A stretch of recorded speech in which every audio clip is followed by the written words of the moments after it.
Hey guys, in this video I'm going to answer a question that a subscriber asked me. He asked me, hey, what could I do to accelerate my learning curve? What could I do to get that new EMT smell off of me instead of the new car smell? What could I do to stop behaving like a rookie? And the first thing I want to say is, if anyone makes fun of you about this, that person's a jerk and you shouldn't be with them. You shouldn't work with them. You know what I mean? Because we've all been there and we've got to help each other. That's the first thing I want to say. The second thing I want to say is that don't feel bad about it, because that's normal. You know, everyone starts somewhere.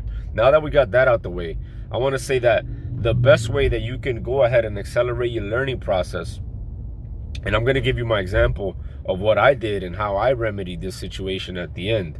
The first thing I would say is you got to work extra hours, extra exposure to extra patients. And when you do this, make sure that you review the theory of what you learned in class, along with the practical stuff that you learned in class as well. Because you have to, that's the thing about being an EMT and a paramedic, you have to combine the knowledge you learn with the practical skills. You have to apply the knowledge that you learned and have it be used in a practical manner. So I advise that you review your books, maybe not on a daily basis, but at whatever basis or the amount of frequency that you feel most comfortable with. So work extra hours and also review your stuff. Now, to tell you what I did and how I did it, my first 3 years as a paramedic, I wanted to avoid feeling like a rookie. So I worked 70 to 80 hour weeks every week.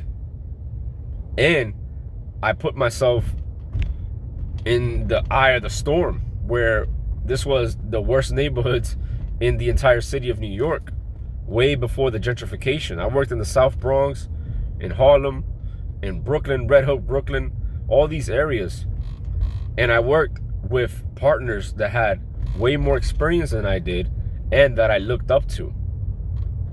So the combination of the previously mentioned things, along with reviewing my protocols on a weekly basis, helped me accelerate my learning curve and helped me blend in with my peers a lot easier.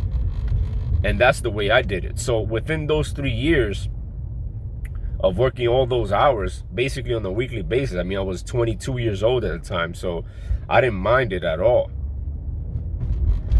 Within those 3 years of working all those hours, I acquired 6 years of experience, because I was literally working double time every single week. So to answer your question, you could do it the way I did it. Work extra hours. After working extra hours, review your knowledge and practical skills. Work with someone who you look up to and has more experience than you, and also is a good preceptor / mentor, because you don't want to take advice from someone that does not know what they're doing. And last but not least, work in a busy area, an area that's going to help you sharpen your skills, because you don't want to work all those hours in a firehouse and you get one call every week. That's not going to help you. All right, guys, I hope this helps. If you have any more questions, feel free to ask. I got you. Peace.